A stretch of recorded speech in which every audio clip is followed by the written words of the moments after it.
de lo que nos quiere hablar el día de hoy, Señor. Pedimos, Señor, que abras todos nuestros sentidos, los sentidos espirituales, no nada más los físicos, Señor, para entender lo que tú tienes preparado en este tiempo de transformación, Señor. Tú nos has estado hablando ya en lo particular, Señor, en estos tiempos de ayuno. Señor, yo te pido que tú confirmes, Señor, todo eso que tú has puesto, Señor, en el corazón y en la mente de todos los que estamos aquí. Te lo pedimos en el nombre precioso de Jesús. Amén, amén. Muchas gracias al grupo de alabanza. Puede tomar su lugar. Sexto día de ayuno. ¿Cómo le va? ¿Ya le dio hambre?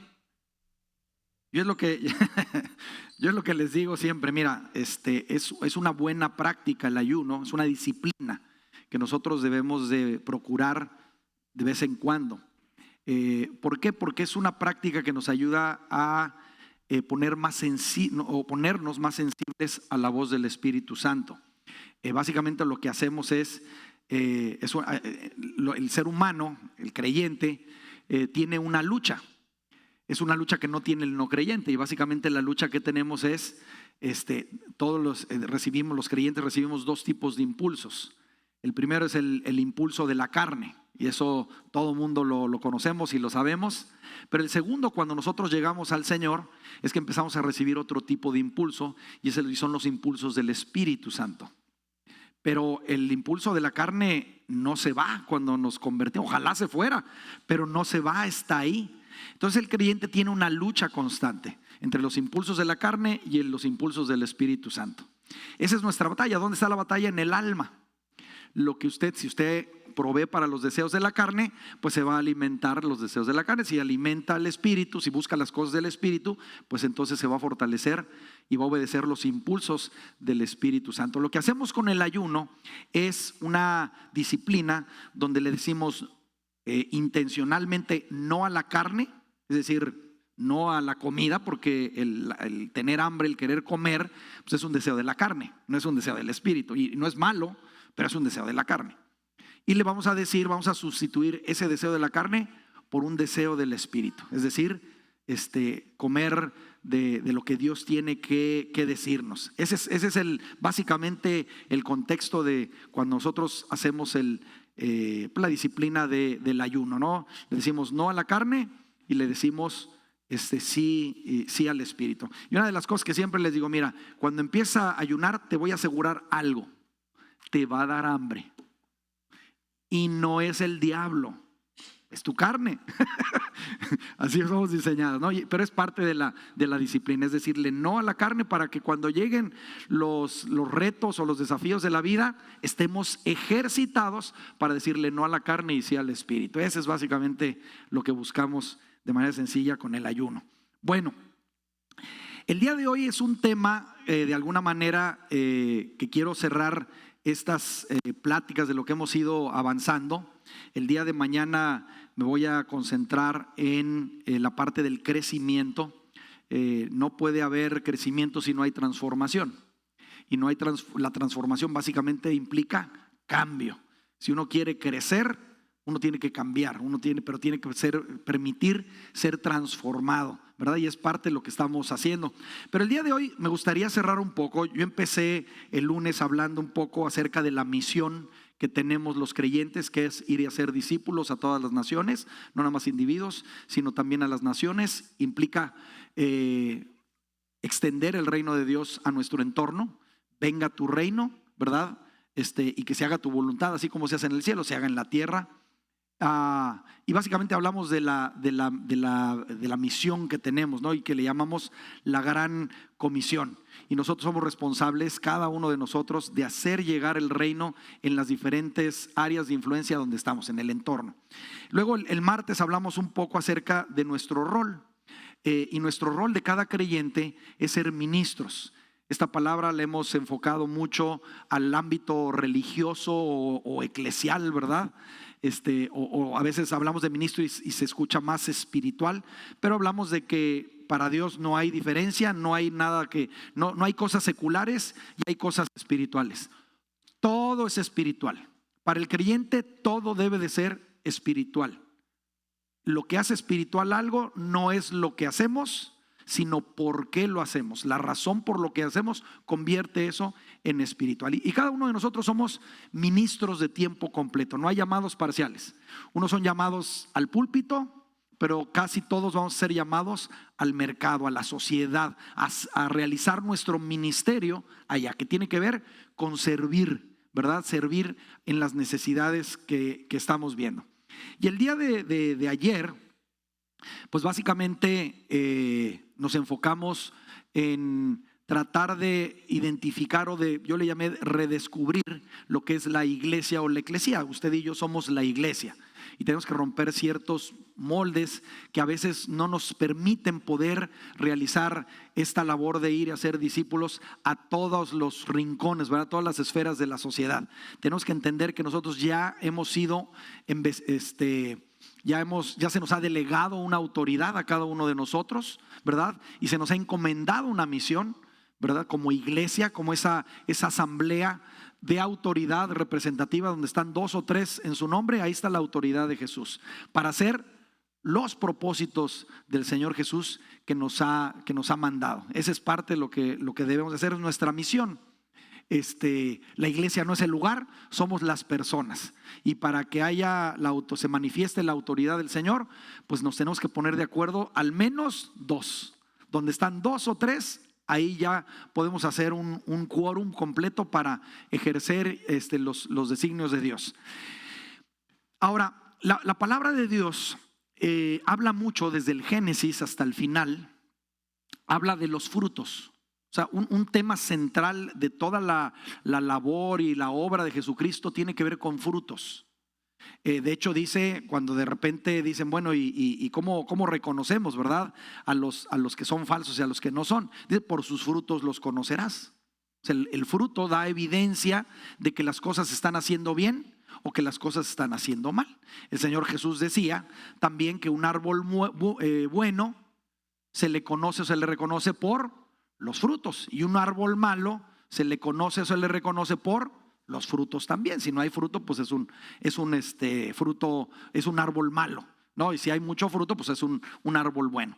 Bueno, cuando hablamos de que somos ministros y de que vamos a ir a extender el reino de Dios a todas las esferas de influencia, nosotros tenemos que tener la capacidad para poder ver fruto o para poder medir fruto. Yo me muevo mucho en el ámbito empresarial y hay un dicho, dice, lo que no se mide no puede mejorar. Tienes que medir para poder mejorar. Si no lo mides, pues sigues haciendo las cosas, pero no sabes si vas bien o si vas mal. Para poder comparar si vas bien o si vas mal, pues tienes que tener un indicador para medir. ¿Me explico? ¿Cómo sé que esto es 1 metro? Pues necesito un instrumento para medir si ese es 1 metro o no. ¿Cómo sé si lo hice rápido o no? Pues tengo que tener un indicador para medir si fue rápido o fue más lento. Entonces sí me doy a entender. Y ahí surge la pregunta de cómo la iglesia sabe que realmente estamos acercando el reino de Dios aquí a la tierra. Necesitamos tener un indicador para medir eso. Y ese indicador tiene que ver con frutos. Y ese fruto que vamos a hablar el día de hoy, no creo que sea el único, pero creo que sí es uno de los principales. Y voy a tratar de justificar por medio del Nuevo Testamento, principalmente, que en el corazón de Dios está los pobres. Y por eso vamos a hablar acerca de la eliminación de la pobreza sistémica. Ese es un poco el tema. ¿Cómo yo sé que estamos acercando el reino de Dios a nuestro entorno? Lo podemos medir a través de la eliminación de la pobreza sistémica. Ahora, yo sé que algunos ahorita han de estar pensando en algunos pasajes o en algún pasaje que dice el Señor Jesús mismo, dice, bueno, a los pobres los van a tener siempre, ¿no? Hay un pasaje donde dice, a los pobres los van a tener siempre, pero ella escogió lo mejor, hablando de la mujer que roció el frasco de perfume. Y ahí como que dices, bueno, realmente necesitamos eliminar la pobreza sistémica cuando el Señor dijo que siempre va a haber pobres. ¿No sería algo contradictorio? Bueno, es parte de lo que vamos a hablar. No es lo mismo hablar de el pobre que de la pobreza, y tampoco de la pobreza sistémica. Yo sé que ahorita suena así como que muy sofisticado el nombre, pero lo voy a tratar de ir explicando mientras vamos avanzando. Y voy a empezar con algunos pasajes bíblicos. Si me ayudan a pasar la siguiente lámina. Y voy a empezar con el Señor Jesús. El Señor Jesús comenzó su ministerio anunciando buenas nuevas. ¿A quién? A los pobres. Eso fue lo primero. Así inició cuando fue a la sinagoga, leyó un pasaje de Isaías y entonces dice: hoy se ha cumplido esta lectura, y empieza, y voy a leer en el Evangelio de Lucas capítulo 4, viene esta declaración del Señor Jesús. Y dice: el Espíritu del Señor está sobre mí. Está hablando el Señor Jesús. Por cuanto me ha ungido para anunciar buenas nuevas a los pobres. Ahora, ¿qué quiere decir esto de buenas nuevas? Literalmente quiere decir buenas noticias. De hecho, la palabra evangelio es el término griego de buenas noticias. Cuando nosotros hablamos del evangelio, estamos hablando de las buenas noticias que vino a traer Jesucristo. ¿Cuáles son las buenas noticias? Bueno, estábamos muertos en nuestros pecados, separados de Dios por nuestro pecado, pero Él vino a morir por nosotros, por nuestro pecado, cargó nuestro pecado. Él no merecía morir, porque dice la Biblia que la paga del pecado es muerte. Él no había pecado, pero Él se ofreció a sí mismo para ser el sustituto del pago que requería Dios. Cualquiera que haya pecado merece morir. Él no merecía morir, pero tomó el lugar de nosotros. Y con ese sacrificio le agradó al Padre, y nosotros podemos reconciliarnos nuevamente con Dios. Y podemos tener acceso directo a Dios. No por nuestros méritos, sino por lo que Jesús hizo en la cruz. Esas son parte de las buenas nuevas, son las buenas noticias. Pero aquí menciona ciertos grupos de personas con ciertas necesidades. Y el primer grupo que toca son los pobres. Pudo haber dicho buenas nuevas para todos.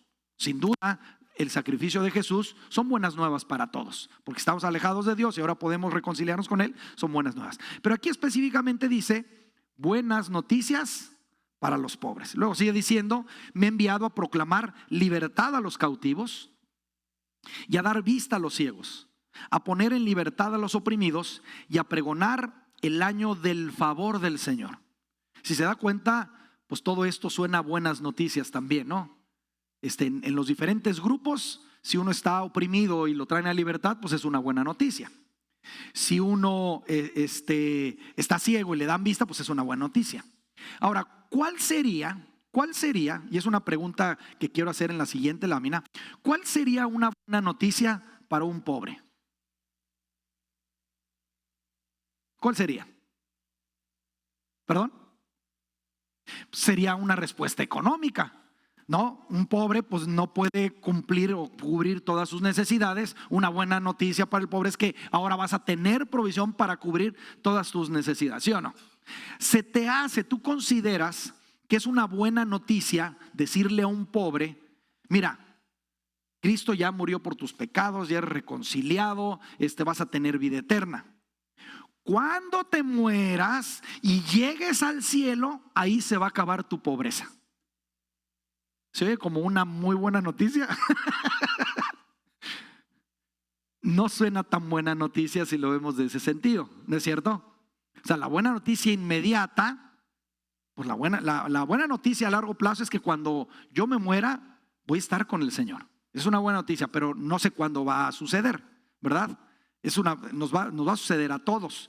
Si las estadísticas siguen como hasta ayer, yo revisé las estadísticas y decía que de 100 personas que nacen, 100 se mueren. Entonces, si usted está en esa rubro, pues seguramente se va a morir, ¿verdad? Pero tenemos asegurada la vida eterna. Pero aquí está mencionando al pobre y pues decirle: mira, sí, es una buena noticia porque te vas a tener salvación. No, pero aquí está hablando de su pobreza. Y no nada más el Señor Jesús apeló en esta declaración que traía buenas noticias a los pobres, sino que cuando revisamos un poco de las cartas y los evangelios y el libro de Hechos, podemos ver que el énfasis de los creyentes de la iglesia precisamente eran los pobres. Si pasamos a la siguiente lámina, las buenas noticias para un necesitado, es decir, para un pobre, debe de incluir al menos ser libre para vivir una vida con provisión aquí en la tierra. De hecho, el Señor Jesús también prometió eso. Oye, no te preocupes por lo que vas a comer y por lo que vas a beber. ¿Se acuerda de ese pasaje en Mateo 6? No te preocupes. Dios ya sabe que tienes necesidad de ello. Dios alimenta a los pájaros, ¿verdad? Y tú eres más que un pájaro. Entonces Él tiene cuidado con eso y nos dice, busca primeramente el reino de Dios, su justicia, y todas estas cosas, es decir, toda esta provisión va a ser añadida, ¿verdad? Eso podríamos al menos decir que una persona que tiene su sustento para una vida digna saldría de ese contexto de pobreza. ¿Estamos de acuerdo? Es algo que nosotros debemos como eclesía buscar, si es que era una de las prioridades del Señor Jesús. Porque a final de cuentas hemos hablado de que no es nuestra obra, no es nuestro ministerio, somos siervos.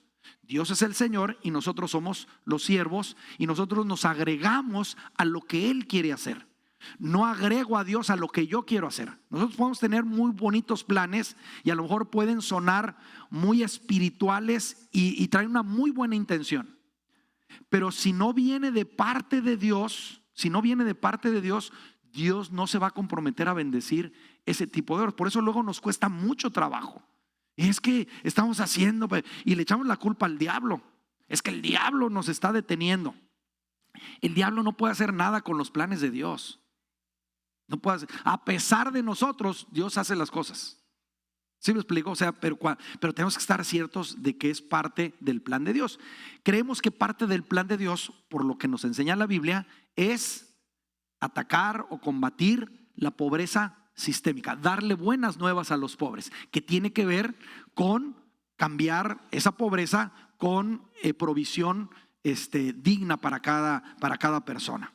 Vamos viendo otro pasaje en Hechos, capítulo 4, verso 34. También ahí vemos que la iglesia primitiva entendió o al menos siguió ese patrón del Señor Jesús. Y nos muestra que realmente para ellos una prioridad que tenían era atender las necesidades de los pobres o de los necesitados. Para que se dé una idea y entendamos el contexto, los primeros creyentes empezaron a ser perseguidos por los romanos y por los judíos. O sea, era doble persecución. Por los judíos religiosos y por los romanos eran perseguidos. Pero vemos que dice en Hechos capítulo 4 verso 32, voy a leer hasta el 35. Dice, la congregación de los que creyeron era de un corazón y un alma.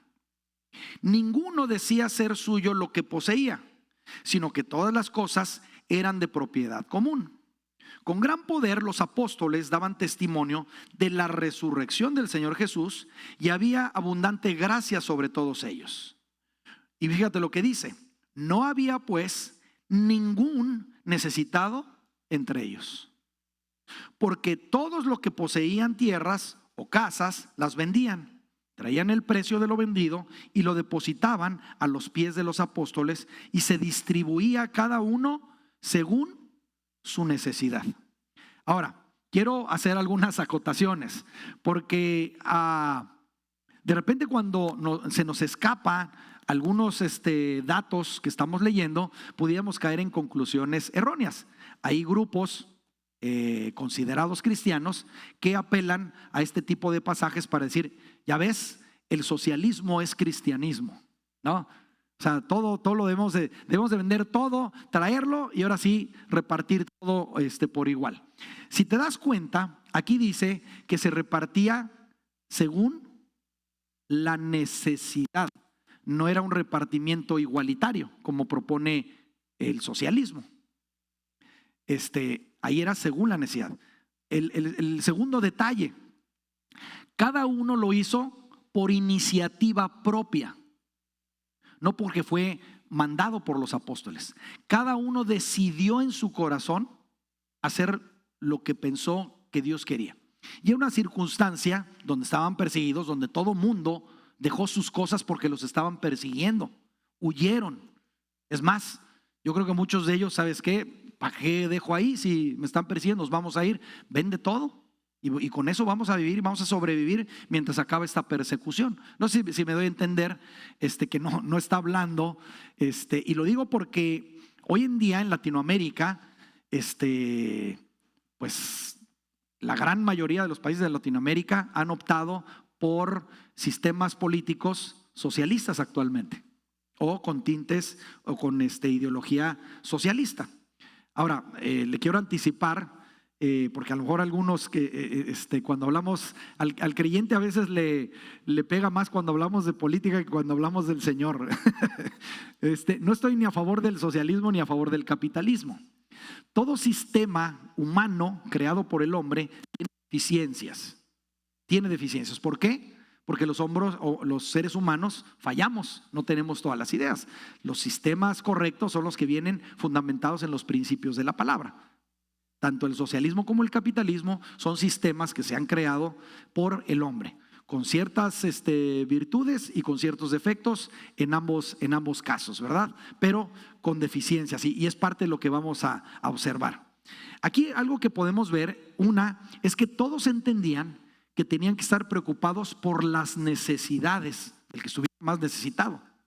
Estaban preocupados por los pobres. Habían entendido esa prioridad todos. Y por iniciativa propia, unos tenían casas, vendieron, otros tenían terrenos, vendieron, otros tenían seguramente animalitos, los vendieron, o agricultura, semillas, y las vendieron y veían la necesidad y se cubría esa necesidad, ¿verdad? Bueno, no nada más vemos en la iglesia primitiva, sino después también vemos, y pasamos a la siguiente lámina, al apóstol Pablo. El apóstol Pablo en sus cartas siguió con esta línea de poner énfasis en los pobres. De hecho, él, en el pasaje que vamos a leer, le explica a los líderes de la provincia de Éfeso que resolver la pobreza era central en la filosofía de su ministerio. Y esto lo vemos en el libro de Hechos, capítulo 20, verso 35. Está hablando de ya extendiendo su ministerio, y dice en este texto, habla el apóstol Pablo y dice: con mi ejemplo les he mostrado que es preciso trabajar duro. Que ese es un principio bíblico, ¿verdad? Bueno, ahorita vamos a llegar a esto, pero ese es un punto importante en cuanto a la eliminación de la pobreza sistémica. No es vivir de regalado ni de prestado. Implica trabajo duro. ¿Qué dijimos el otro día? Que el trabajo era ¿qué? Adoración. ¿Se acuerda que lo vimos, que trabajo era adoración? Bueno, el trabajo es un principio bíblico para eliminar la pobreza sistémica. De hecho, la palabra dice que el que no quiere trabajar, que tampoco coma, dice Santiago en su epístola. El que no quiere trabajar, que tampoco coma. Ese es el principio bíblico. ¿Y sabe por qué funciona? A un flojito que no quiere trabajar, déjelo sin comer. Al tercer día se le quita lo flojo. Por el hambre empieza a trabajar como sea, lo que sea, pero va a querer comer, ¿verdad? Son principios que tenemos que aplicar, bueno, y que tenemos que entender, porque es parte de lo que debemos de visualizar si realmente estamos transformando y si realmente estamos acercando el reino de Dios aquí a la tierra. Dice el texto: con mi ejemplo les he mostrado que es preciso trabajar duro. ¿Para qué? Para hacerte rico y hacer lo que tú quieras y retirarte temprano y rascarte el ombligo. No, dice para ayudar a los necesitados, que es otro principio que del otro lado en el capitalismo se ha olvidado. El capitalismo de hoy en día se ha convertido en materialismo. ¿Para qué trabajamos? Para ganar más dinero. ¿Y para qué quieres ganar más dinero? Pues para comprarme lo que yo quiera, para irme a donde yo quiera, para hacer lo que yo quiera. No es el principio bíblico. El principio bíblico es que Dios te va a prosperar si trabajas duro y si tienes también los objetivos del reino en tu corazón. Y uno de los objetivos del reino es ayudar a los necesitados. Hay que trabajar duro para ayudar a los necesitados. Recordando las palabras del Señor Jesús: hay más dicha en dar que en recibir. Cuando uno da, tiene la oportunidad de dar, se le llena su corazón por alguna razón. ¿verdad? Cuando hay motivaciones correctas, ¿verdad? El avaro hasta hace chillar al que está en el billete, ¿verdad? Porque no quiere soltar, el que es avaro. Pero el que ha aprendido que la provisión viene de Dios, es más, la provisión no viene de tu trabajo, no viene de tu negocio, no viene de tu carrera. La provisión siempre viene de Dios. Siempre, Él es nuestro proveedor. Y déjame, no lo tenía pensado, pero creo que es importante. Sobre todo, es muy común, sobre todo en la comunidad latina, que el marido o el esposo es el proveedor primario de la casa. No siempre se da, pero en las comunidades latinas muy frecuentemente el varón es el que lleva la mayor provisión o es el que lleva la provisión a la casa, ¿verdad? Bueno, mujer, si tú estás en esa situación, déjame recordarte algo. Tu proveedor no es tu marido, tu proveedor es Dios. Tu proveedor es Dios. Dios le va a pedir a tu marido que trabaje duro, con excelencia, ¿verdad? Y si no trabaja, pues entonces lo va a disciplinar. Pero al que le debes de pedir, es decir, si no quiere trabajar, acúsalo con su papá. Acúsalo con su papá para que lo discipline. Pero nuestro proveedor en la casa debe de ser, y en nuestra mente debe ser Dios. ¿Por qué lo digo? Porque en algunos casos el hombre, y yo no sé si usted lo crea o no, pero los hombres tendemos a ser muy inseguros. Los hombres tendemos a ser muy inseguros. Y cuando a veces hay épocas donde no nos está yendo tan bien. Y de repente quisiéramos proveer más a veces de lo que podemos. Y cuando sentimos que no estamos proveyendo lo que nos están pidiendo, nos sentimos mal y nos sentimos buenos para nada. Cuando a veces la provisión o la falta de ella no necesariamente es porque estemos en pecado. A veces sí, pero a veces no. A veces porque hay épocas donde Dios designa vacas flacas para cumplir sus propósitos, para trabajar en nuestro corazón, para darnos contentamiento. No sé si me voy a entender. Nuestro proveedor siempre va a ser el Señor. No importa lo que hagamos, a veces va a proveer por el marido, a veces va a proveer por los dos, a veces va a proveer por la esposa o a veces va a proveer por ninguno de los dos. Así es el Señor. ¿Cuál es nuestra responsabilidad? Hacer nuestra parte. Estar haciendo lo que está diciendo el apóstol Pablo, trabajar duro con la mentalidad de que no todo lo que yo gane es para mí, sino que yo debo de tener en mi mente al necesitado. Parte de lo que yo gano debo destinarlo para ayudar al necesitado. Ayudar a los necesitados es lo que hacía el apóstol Pablo. Pero no nada más era Pablo el que tenía este concepto. Si vamos a la siguiente lámina, también podemos ver que Pedro, Santiago y Juan, que eran los líderes en la iglesia de Jerusalén, los creyentes que se quedaron en Jerusalén, los pilares que se quedaron, los líderes que se quedaron ahí, fueron Pedro, Santiago y Juan. Pablo agarró viaje con Bernabé y empezó a explorar y a compartir el evangelio en toda Asia y principalmente con lugares o pueblos gentiles, no judíos, ¿verdad? Y cuando empezaron a ver los apóstoles que habían estado con Jesús, en este caso Pedro, Santiago y Juan, que Dios estaba manifestando su gracia a través de la vida de Pablo y de Bernabé. Cuando Pablo en un inicio fue perseguidor de la iglesia, pero luego tuvo un encuentro con el Señor y empezó a hacer la obra de Dios, ¿verdad? La obra de Jesús, los llamaron. Le dijeron, oye, queremos platicar con ustedes porque vemos que la gracia de Dios está con ustedes. Y cuando los llaman para que platicaran qué estaban haciendo y qué estaban predicando y cómo veían las cosas, Pedro, Juan y Santiago pues le dieron los high five, y le dieron los 5 para que siguieran adelante, pero le solicitaron algo, le recomendaron algo. Y esto lo vemos también en la carta a los Gálatas. Esta carta la escribe el apóstol Pablo en el capítulo 2, versos 9 y 10. Está en la carta de Gálatas, platica un poco de su testimonio el apóstol Pablo, y en la carta les dice: en efecto, Jacobo, Pedro y Juan, Jacobo es lo mismo que Santiago, nada más que Jacobo es en hebreo y Santiago es el nombre griego.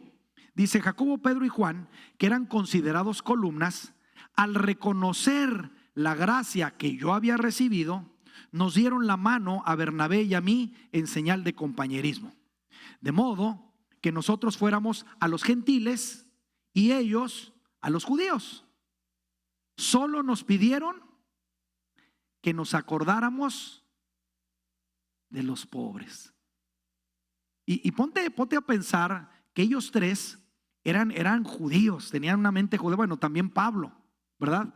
Y no estaban pidiendo que se circunciden, porque en algún momento también solicitaron que se circuncidaran y Pablo les reclamó porque hicieron que Timoteo se circuncidara y cosas así más religiosas. Pero no, aquí le dijeron, una cosa te pedimos, mira, reconocemos la gracia de Dios, pero te pedimos una cosa: no te olvides de los pobres. Y es algo que yo sé, yo lo sé porque gracias por toda la hospitalidad, se nota la generosidad en la cual han sido instruidos, pero de todos modos les quiero recordar, no se olviden de los pobres, no se olviden de los pobres, porque ahí va a haber bendición. Y luego dice el apóstol Pablo, y eso es precisamente lo que he venido haciendo con esmero. O sea, me he dedicado a ver dónde hay pobreza y estoy tratando de cubrir esas necesidades. ¿Sí me doy a entender? Es parte de lo que está diciendo. Si se da cuenta, Jesús, el apóstol Pablo, la iglesia primitiva, Santiago, Pedro, Juan, todos ellos hacen referencia del cuidado que tenemos que tener por los pobres. Cuando en una sociedad la iglesia está haciendo el ministerio de acercar el reino de la tierra, enseñando la verdad del Señor, enseñando todas las cosas que nos ha enseñado, la consecuencia de ello es que se va a eliminar la pobreza, no va a haber necesitados. ¿Por qué? Porque estamos preocupados por ello, ¿verdad?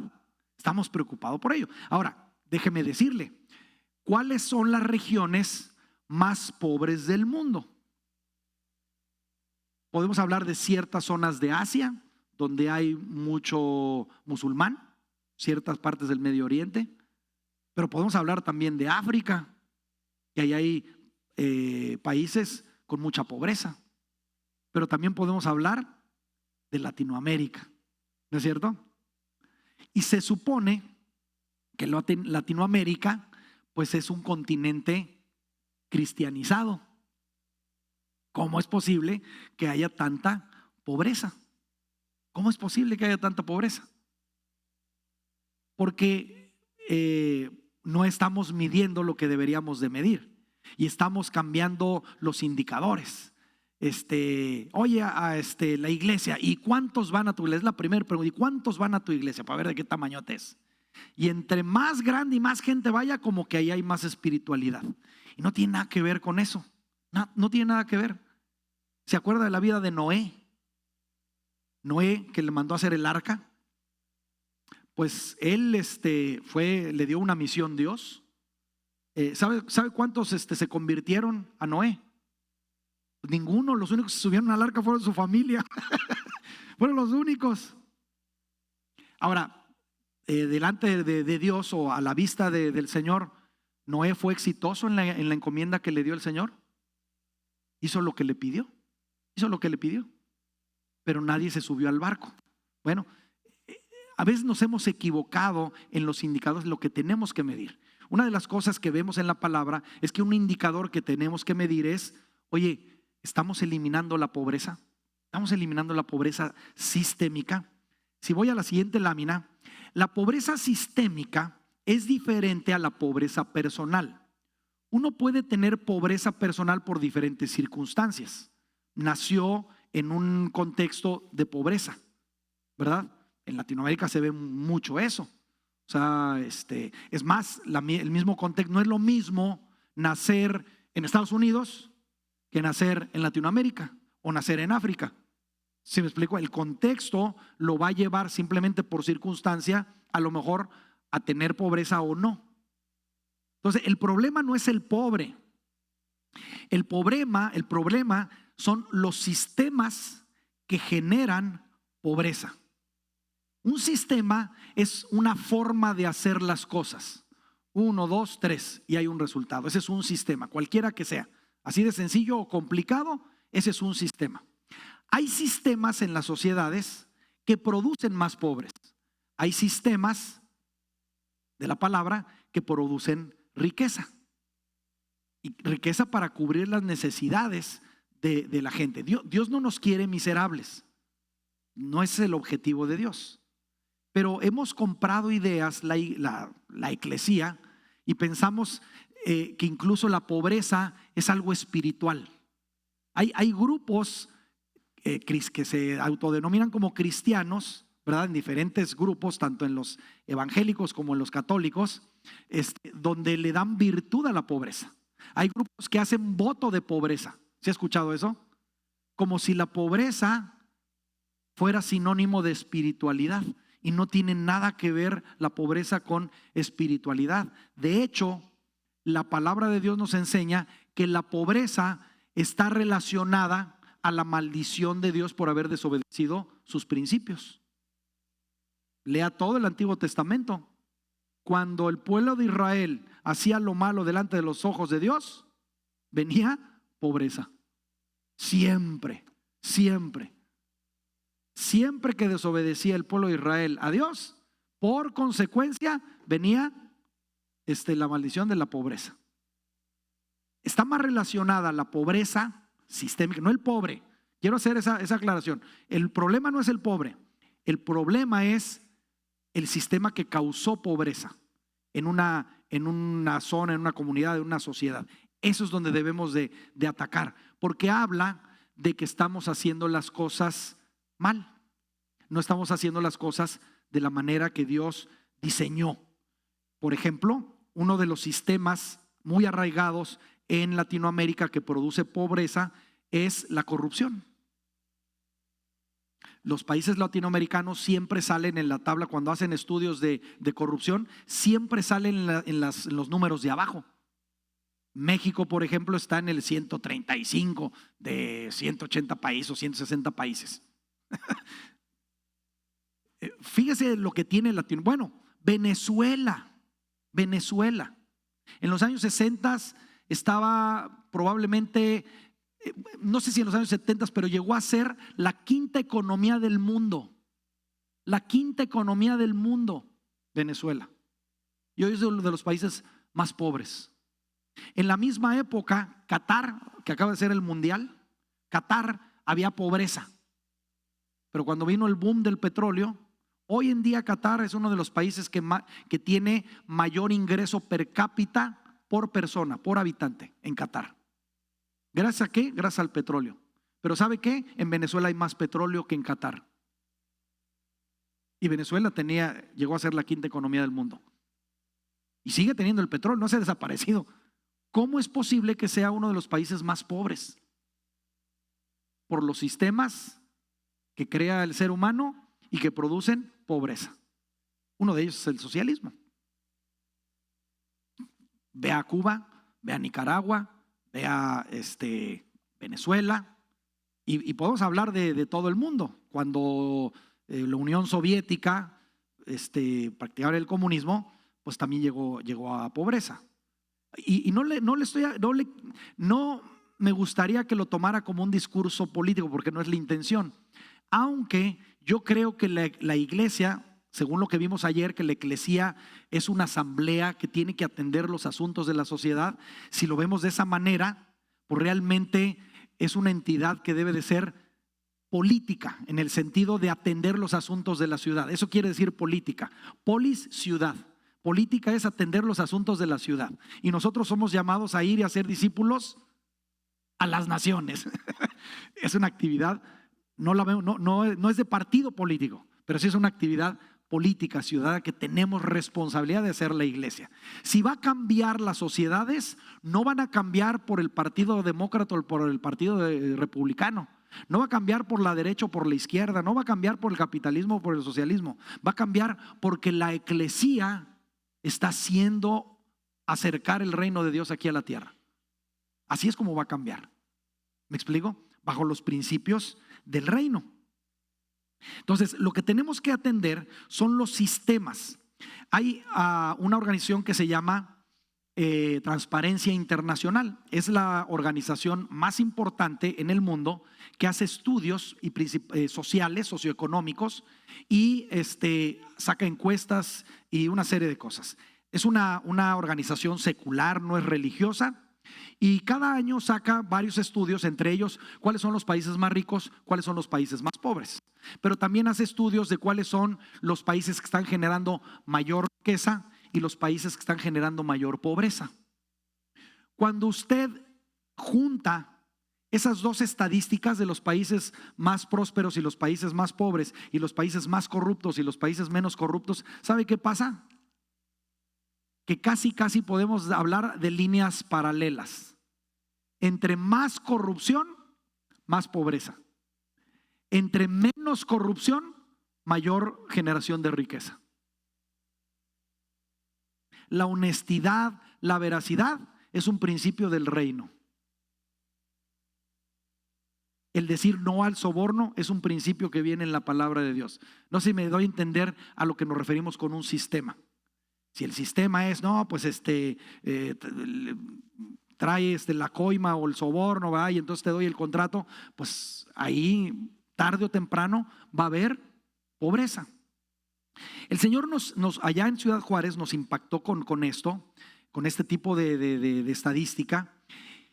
Y el Señor nos puso, y no lo digo como ejemplo, porque yo creo que a mí no me gusta decir, estamos haciendo esto, porque yo creo que todavía nos falta mucho por hacer. No nos sentimos satisfechos con lo que hemos hecho. Y entendemos que el Señor nos impactó con esto de ese sistema en Latinoamérica que es la corrupción y que produce pobreza. Y entonces iniciamos un programa que le llamamos Avanza sin tranza. Ya ve que hay un dicho, cuando menos en México se usa mucho: el que no es tranza no avanza. Es decir, el que no hace trampa no avanza. Entonces dijimos, vamos a cambiarle. Y es Avanza sin tranza. Y ese programa lo promovemos en empresas, lo promovemos en gobierno. De hecho, en una administración, una administración municipal, allá en Juárez, hace como 2 administraciones pasadas, nos abrió las puertas. Fuimos con el mayor, con el presidente municipal, y le presentamos el proyecto de capacitar a la gente en un programa anticorrupción de autoconciencia, que básicamente era enseñarles los principios para que nosotros pudiéramos aprender a decir no a la corrupción. Porque para la corrupción se necesitan 2, el que ofrece y el que recibe, ¿verdad? Se necesitan 2. Entonces le gustó el proyecto y nos dijo que sí. Y había 4,000 empleados municipales, desde policía municipal, policía de tránsito, administrativos, bomberos, todos los que se dedican a atender el municipio nos los prestaron. Y por 2 años y medio les estuvimos hablando de la verdad, les estuvimos hablando del honor, les estuvimos hablando de la integridad, les estuvimos hablando de una manera no religiosa. Pero les estábamos acercando los principios del reino. A veces pensamos que tenemos que decir el versículo para que sea de a de veras. Pero de repente les decíamos en una de las enseñanzas: todo lo que el hombre siembra, eso también cosechará. Saulo de Tarso. Y nadie decía nada. Yo creo que muchos pensaban que era un pensador antiguo, y sí lo era, pero no saben que es el apóstol Pablo. Cosas así son las que Dios nos ha movido a hacer, precisamente para atacar estos sistemas que están produciendo pobreza. Uno de los datos que obtuvimos de nuestra ciudad, Ciudad Juárez, es la ciudad en México con más madres solteras del país. Más madres solteras. Casi el 60% de los hogares tiene como jefatura del hogar a una mujer sola. Es decir, se embarazó la mujer, el hombre se fue, ¿verdad? Y se quedó y está atendiendo la casa ella sola. Vimos esa necesidad y desarrollamos un programa que le llamamos La Mujer que Prospera. Y básicamente está basado, este programa y esta enseñanza está basado en Proverbios 31, que es la mujer virtuosa, el pasaje de la mujer virtuosa, y todo lo que enseña ahí que hacía la mujer virtuosa lo traducimos le quitamos lo cristañol y lo pusimos en español normal y se los enseñamos. Y a partir de eso hay muchas mujeres en Ciudad Juárez que empezaron a hacer negocios, empezaron a desarrollar sus habilidades, empezaron a seguir ciertos principios, a aprender un poco de economía, de cómo poder no meterse en deudas, ¿verdad? Que las drene de su economía y una serie de cosas para que ellas pudieran tener una economía. Y uno piensa en ese tipo de cosas y no suenan muy espirituales, porque hemos comprado un concepto de espiritualidad errónea. Pero eso es tan espiritual, como decíamos, y tanto que es útil para eliminar la pobreza sistémica. El ser pobre no es algo agradable. Insisto, no está mal el pobre, el problema es lo que está produciendo la pobreza.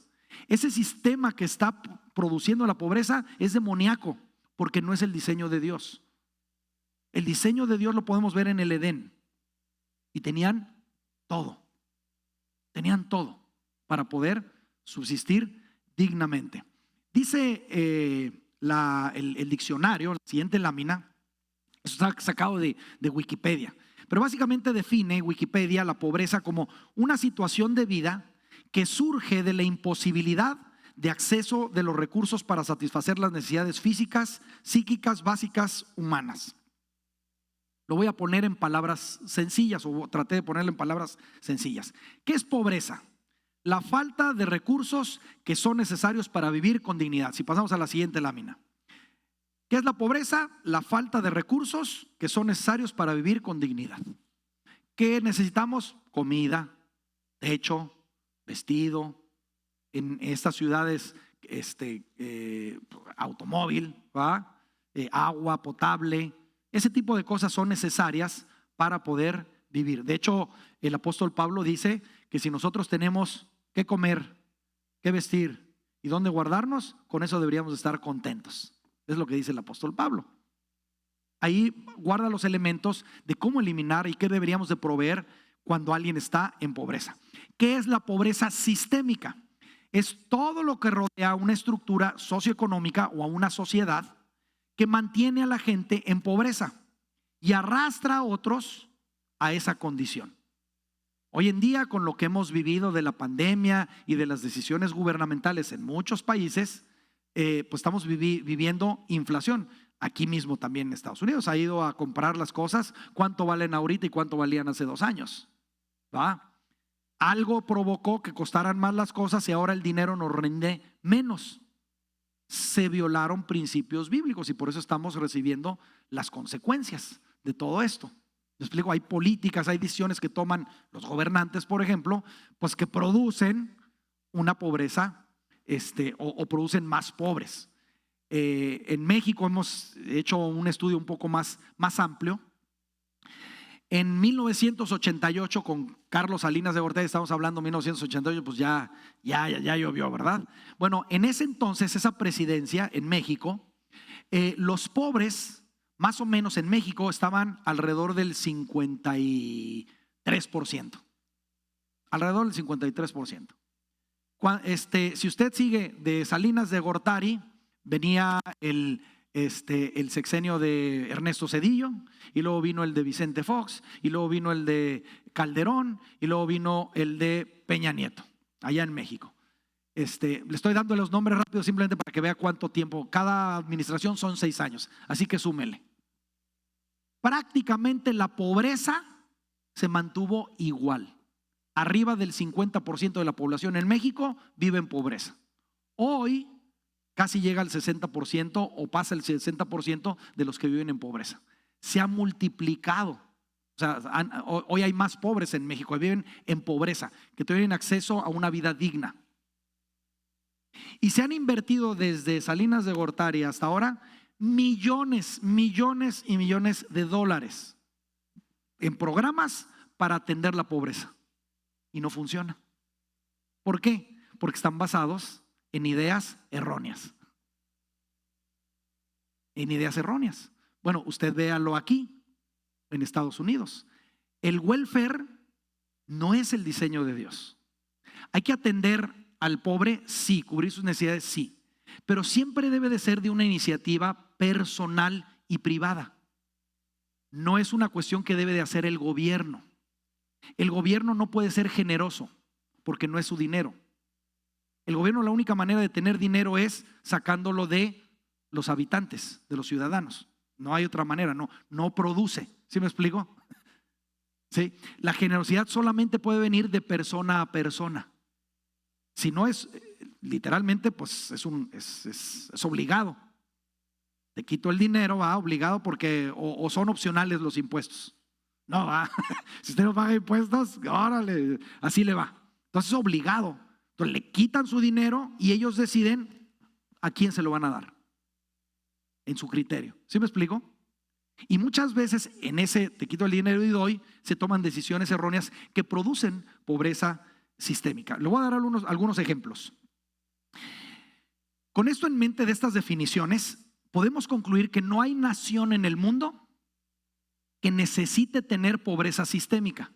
Todos los países del mundo tienen los recursos naturales para poder proveer a sus habitantes lo necesario para vivir.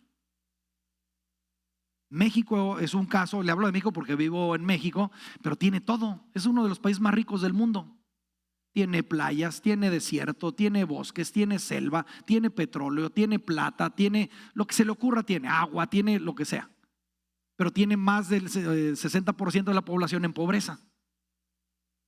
Hay recursos naturales, pero no se están aprovechando y genera pobreza. Venezuela, pues ya le hablé un poco de ello. Más o menos sí me va entendiendo de dónde voy y por qué es la diferencia de la pobreza y del sistema, ¿verdad? Bueno, no hay naciones que tengan pobreza. Todas las naciones tienen suficiente comida o el potencial para tenerlos. Una mentira que nos han hecho también creer es que vivimos en un problema de sobrepoblación. ¿Ha escuchado eso? La sobrepoblación. Eso es una mentira, no es cierto. ¿Usted ha manejado en carretera? ¿Usted ve que en la carretera está casas y casas y casas y edificios y edificios? ¿O ve que hay un montón de espacio para poblar? No nos lo acabamos. Hay sobrepoblación en las ciudades, pero en el planeta no hay sobrepoblación. Hay mucho que no hemos explotado. Hay recursos que están ahí y no los hemos explotado. Y eso lo da la creatividad de Dios.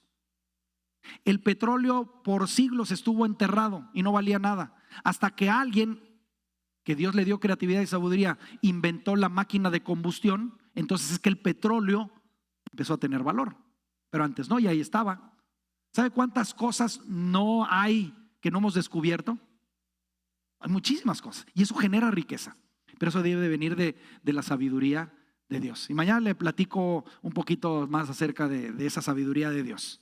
Pero todas las naciones tienen el potencial o los recursos para poder eliminar la pobreza sistémica. Nada más que hay 4 tipos de pobrezas, es algo que tenemos que entender.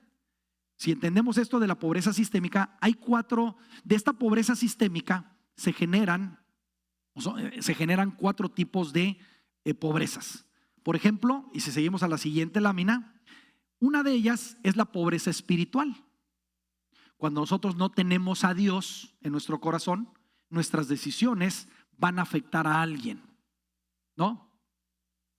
El problema de Adán y Eva, se alejaron de los mandatos de Dios y generaron un problema, y principalmente económico, fueron lanzados del Edén, y hubo una maldición a raíz de eso. Ahora te va a costar trabajo adquirir el alimento, es lo que le dijo a Adán. Hay otro tipo de pobreza que es la relacional, hay otra que es la motivacional y hay otra que es la material.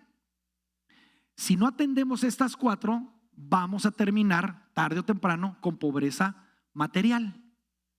¿Dónde empezamos? Bueno, pues obviamente todo se empieza a componer cuando atendemos la pobreza espiritual, que es cuando recibimos a Dios, su palabra, y empezamos a practicar principios bíblicos. Y una de las primeras cosas que hace la palabra es que nos da el ministerio de reconciliación. Usted y yo somos ministros de reconciliación.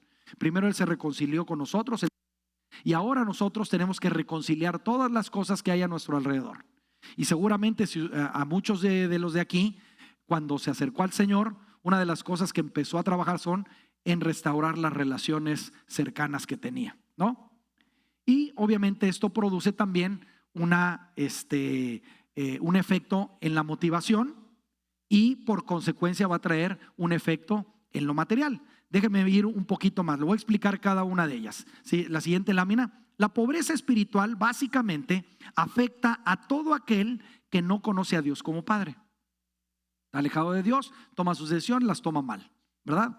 Y es una pobreza espiritual. Nosotros tenemos que atender y erradicar esa pobreza con el evangelio, las buenas nuevas, ¿verdad? De salvación.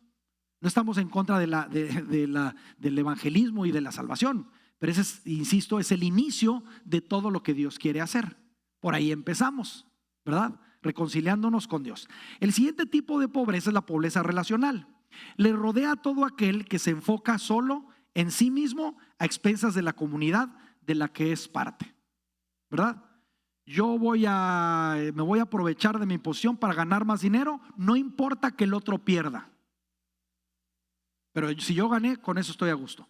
Eso es lo que está viviendo prácticamente muchos países capitalistas, ¿verdad? Donde no les importa la ecología, no les importa si están explotando a otro país donde cobran mano de obra barata, ¿verdad? No le importa si están sacrificando empleos en otro lado. ¿Sí me explico? O sea, lo que importa es que yo genere dinero, ¿no? No me están importando las personas, se rompen las relaciones. Esa es la razón por la cual en Latinoamérica se está pintando de rojo y de socialismo. Porque nos equivocamos, nos olvidamos de las relaciones y nos olvidamos del necesitado. El tercer tipo de pobreza es la pobreza motivacional. La pobreza motivacional es un estado de desesperanza que envuelve a aquellos que no tienen la forma, confianza, motivo para enfrentar y resolver los retos del mañana. Mucho de esto es lo que provoca que la gente y los jóvenes se estén volviendo a la droga, se estén yendo hacia las drogas, hacia el alcohol, hacia desconectarse de la realidad, de todo tipo de cosas. ¿Por qué? Porque no se sienten motivados, no tienen una causa de vida, no tienen un motivo por el cual salir adelante, no lo encuentran. Ahora, ¿usted cree que la palabra de Dios tiene un motivo para cada persona? Tiene una misión para cada persona, tiene un propósito para cada persona. Es lo que nos dice la palabra. Tenemos que ayudarle a la gente a encontrar ese propósito a través de los dones que Dios ya ha dado a cada una de esas personas. Por eso es tan necesaria la eclesía. El último tipo de pobreza, que es la que mejor entendemos, es la pobreza material. Impacta a aquellos que carecen de sus necesidades básicas para mantenerse a sí mismos. Eso es básicamente el cuatro tipos de pobrezas. ¿Por qué los menciono? De los dos sistemas económicos que se usan actualmente en los gobiernos en todo el mundo, voy a ser muy simplista. Lo voy a resumir a socialismo y capitalismo. Hay variantes, pero lo voy a resumir a eso. Estos dos tipos de sistemas que usan los países para vivir y para desarrollar lo social y lo económico traen problemas, tienen deficiencias y cada uno de ellos genera un tipo de pobreza. Por ejemplo, y obviamente lo que tenemos que hacer ver es identificar las fallas y nosotros con el sistema que tenemos de la palabra componerlo, tomar lo bueno y desechar lo malo, es lo que dice la palabra, de los sistemas. ¿Me explico? ¿Cuál es el sistema? Y le voy a pedir dos para adelante, por favor. Los sistemas, insisto, que crea el ser humano tienen fallas. ¿Por qué? Porque están creados por el ser humano y no tienen la capacidad de resolver la pobreza sistémica. El capitalismo dice, no, bueno, pero es que ya no hay en los países capitalistas hay menos pobres. Sí, pero también está creando cierta pobreza que a la larga va a traer pobreza material. Porque la gente se llega al descontento y véanlo aquí, lo he mencionado mucho, las ideas progresistas. Las ideas progresistas están ganando terreno en este país. ¿Por qué? Porque la propuesta capitalista no satisfizo todo lo que se proponía. Así que déjeme ponerlo de esta manera. El socialismo, por su sistema, normalmente crea pobreza motivacional y pobreza material. ¿Por qué? Básicamente el socialismo dice, el Estado, el gobierno, es el que va a decidir cómo distribuir la riqueza. En otras palabras, el gobierno, el Estado se convierte en Dios. Él es el que decide. Y tú lo que tienes que hacer es trabajar y entonces me das el dinero y yo lo distribuyo. ¿Qué pasa? Si yo estoy ganando 100, el otro 50 y el otro 25, pero al final todos nos vamos a quedar con 45 o con 40, pues voy a ir perdiendo la motivación de esforzarme, porque yo saco 100 y el de 25 le van a dar los mismos que a mí van a quitar, se lo van a dar a él. No sé si me debe entender. Y por eso llegan a lo que llega a Venezuela, de ser la quinta economía del mundo a ser uno de los países más pobres. Pues no se puede. ¿Y quiénes se vuelven ricos? El Estado, los gobernantes. Ahora, esto genera primero pobreza motivacional, y como no tenemos la motivación de generar y de ser productivos, pues va a venir poco a poco la pobreza material, porque ya no somos productivos. ¿Me explico? ¿Tiene sentido? Ahora, vamos viendo otra cara de la moneda, el capitalismo.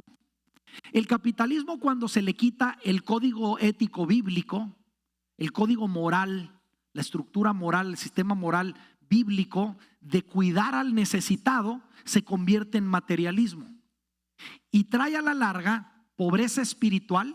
Es decir, el dinero se convierte en Dios y todo lo quiero resolver por dinero o con dinero y me olvido de Dios. Es el problema que tenemos hoy en día aquí. Cada día hay más gente que no quiere saber nada de Dios, por ejemplo. Y eso también trae una pobreza relacional. Como lo importante es el dinero, pues si alcanza ahí, lo que alcanza es para uno. Pero no es la perspectiva bíblica. Nosotros tenemos que tener cuidado. Sí, tenemos que ser productivos. Eso es lo bueno de la propuesta capitalista, ¿verdad? La iniciativa privada, la producción, ¿verdad? El ser productivos, el tener libertades.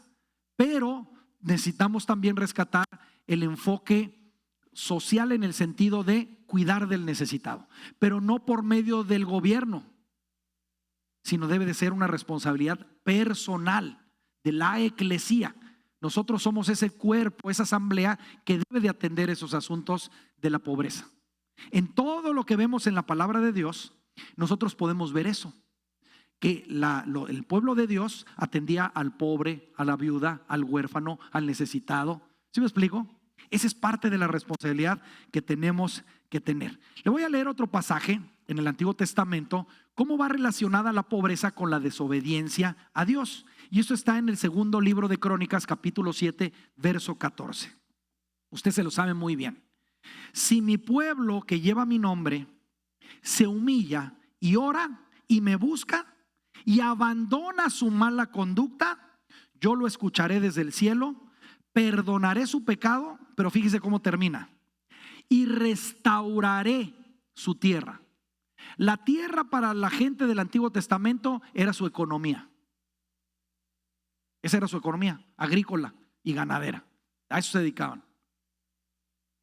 ¿Qué iba a restaurar? Si se arrepentía y se hacía la voluntad de Dios, iba a restaurar su economía. Iba a restaurar su tierra. Y cuando se restaura la economía, podemos atacar el problema de la pobreza. Hay dos tipos de pensamiento, de teologías dentro del cristianismo que se han penetrado, que nos han hecho mucho daño. Una de ellas es la teología que le llaman de liberación, la teología de la liberación. Básicamente, y si pasamos a la siguiente lámina, por favor, es un sistema de pensamiento que ve todo desde la perspectiva de los pobres y oprimidos, a quienes Dios les ofrece libertad. Es decir, si tú eres pobre es porque el rico ha abusado de ti. Y entonces hay que todo contra los ricos, contra el que tiene más, ¿verdad? Y ven la riqueza como algo del diablo, como algo carnal. La otra postura es la teología de la prosperidad, donde como hijos de Dios, pues merecemos todo. Somos coherederos, y somos coherederos y somos hijos del rey, pues debemos de vivir como príncipes. Y una evidencia de que realmente tenemos fe es que estamos prosperando. Y si no estás prosperando, pues algún pecado debes de tener. ¿Sí me explico? Es la otra cara de la moneda, que no es bíblico tampoco. Estas dos ideas dentro ya no estamos hablando de los sistemas de afuera, estoy hablando de los sistemas de adentro. que se han permeado y enseñan dentro de las congregaciones. Y es parte de lo que tenemos nosotros que cuidar y que romper. Algunas personas piensan, si seguimos a la siguiente lámina, que la santidad la obtenemos a través de la pobreza. ¿Ha escuchado? Ay, es que era una persona muy humilde, pero nos estamos refiriendo a que era muy pobre. No tiene que ver nada la pobreza con la humildad. Yo conozco pobres muy orgullosos y conozco ricos muy humildes. O sea, no tiene nada que ver. Pero nosotros le hemos dado virtud por esa enseñanza de la teología de la liberación. Y por otro lado, un símbolo de que tienes fe y espiritualidad es que para todo te va bien y estás prosperando cada vez y cada vez y cada vez y cada vez más. Tampoco es cierto, porque Dios destina tiempos buenos, tiempos malos. Al apóstol Pablo le pasó, él lo decía mismo, él mismo lo decía: he vivido en abundancia, he vivido en escasez y todo lo puedo en Cristo que me fortalece. Déjeme planteárselo de esta manera.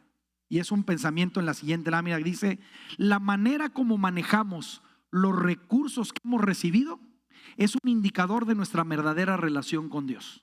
¿Se acuerda que le hablé que nosotros somos mayordomos solamente? Dios es el dueño de todo. Nosotros somos solamente administradores de lo que tenemos. Y lo debemos de usar de acuerdo a los principios de Dios y a lo que Dios nos diga que debemos de hacer. A veces nos va a decir ayuda y a veces nos va a decir no, acá no ayudes. Estoy en trato con esa persona, por ejemplo, o ayuda acá y acá no. No sé si me voy a entender, porque Él es el verdadero dueño, no nosotros. Y parte de esas indicaciones, parte de ese dinero que ganamos es para nuestras propias necesidades. Es una indicación. El que no provee para los suyos es peor que un incrédulo y ha negado la fe. A veces le tomamos más en serio a algunos pasajes de la palabra y a otros no. Nos da mucho miedo muchas veces no diezmar, ¿va? Porque entonces el Señor no va a reprender al devorador. Es cierto, es bíblico. Pero qué peor maldición que haber negado la fe. Es peor que un incrédulo el que no provee para los suyos. No sé si me voy a entender. La palabra de Dios nos da el término exacto y es parte de lo que debemos nosotros de buscar y de cuidar. Le voy a leer un último pasaje de un sistema que Dios da muy sencillo para eliminar la pobreza sistémica. Esto está en Efesios capítulo 4 verso 28. Aquí vamos a encontrar un principio que nos encamina, no nos dice todo, pero es un sistema muy práctico que nos puede ayudar por dónde ir caminando, ¿verdad? Dios nos va a dar creatividad, pero es algo que debemos de tener en mente para solucionar. La iglesia tiene que estar enfocada en solucionar la pobreza sistémica. ¿Qué dice Efesios 4:28? Si pasamos ya al pasaje, dice: el que roba, no robe más, sino más bien que trabaje, haciendo con sus manos lo que es bueno, a fin de que tenga que compartir con el que tiene necesidad. Este pasaje lo voy a desmenuzar, ¿ok? Si vamos a la siguiente lámina, este pasaje nos habla de una persona que era consumidor a una persona que se convirtió en generador. En ese pasaje nos marca un proceso, un sistema de cómo un consumidor de recursos se puede convertir en un generador de recursos. Le vamos a dar valor numérico a cada frase que menciona este pasaje para entender cómo se convirtió de consumidor a generador. Y después de que vea ese proceso numérico, me lo va a entender. Vamos a pasar a la siguiente lámina donde vienen los números. Dice el pasaje: el que roba resta, ¿a poco no? Usted tenía algo y se lo quitaron, pues le restó. Es decir, es un consumidor, es negativo. Luego dice: el que roba, el siguiente paso ¿qué es? No robe más. Es lo primero que tenemos que hacer. El que era delincuente, oye, eso está mal, y que lo deje de hacer. Y le enseñamos, robar es malo, robar lo prohíbe Dios. Neutraliza el efecto negativo esta primera enseñanza. Ya no robes más. Eras pecador, ahora ya no peques. Es lo primero. Y entonces ya tenemos un 0. Pero luego dice: el que roba, que no robe más bien que trabaje. Cuando uno empieza a trabajar, ya no está restando, ya no está neutral, ya sumó, porque ya trabaja, ya es productivo. No sé si me voy a entender. Más bien que trabaje, y luego dice: haciendo con sus manos. Cuando hacemos con nuestras manos, ya estamos creando algo. Ya no nomás estamos trabajando como robots, sino estamos haciendo con nuestras manos. Estamos creando algo, estamos generando algo. Y como estamos creando algo, pues le damos una suma mayor. Y que haga con sus manos lo que es bueno. Es decir, hay que probar, oye, hice esto, pero lo puedo hacer mejor. Y cada vez lo trato de mejorar para que sea bueno y sea mejor. Pues ya no nada más es un +2, sino ya es un +3. Dice, lo que es bueno a fin de que tenga. ¿Se acuerda que era consumidor? Ahora ya trabajó, ya hizo con sus manos algo bueno y ahora tiene. Antes robaba, ahora ya tiene, ya le sobra un poquito. Pues le vamos a dar un valor numérico de 4 porque ya generó excedente. Y luego dice que tenga que compartir. Hay un cambio de actitud, ya no está pensando egoístamente en él, sino ya está pensando, oye, hay otros que tienen necesidad. Entonces le damos un +5 porque ya se le quitó el egoísmo. Dice que tenga con qué compartir con el que tiene necesidad. Y ahí vemos el corazón del Señor y del Evangelio. ¿Por qué vino el Señor a la tierra? Porque vio nuestra necesidad, vio nuestra pobreza espiritual, vio nuestra carencia de Él. Y Él vino a restaurar nuestra vida. Y así es como nosotros podemos medir lo efectivo que están siendo nuestros ministerios, nuestras actividades. Cuando hablo de ministerios estoy hablando de todos. ¿Qué estamos haciendo? Si yo tengo un trabajo, ¿cómo puedo hacerle para eliminar la pobreza sistémica?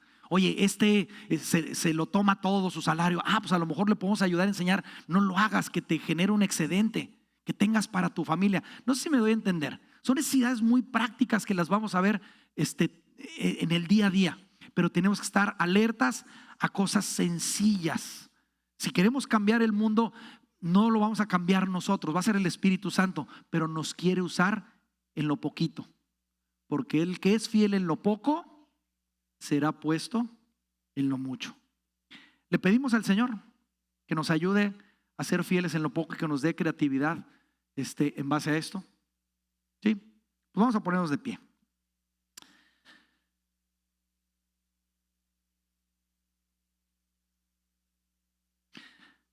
Padre Santo, te damos gracias por tu palabra y te damos gracias, Señor, porque un día tuviste nuestra necesidad, tuviste nuestra pobreza, Señor, y esa pobreza que nos manda, pues literalmente, Señor, al infierno, esa pobreza espiritual.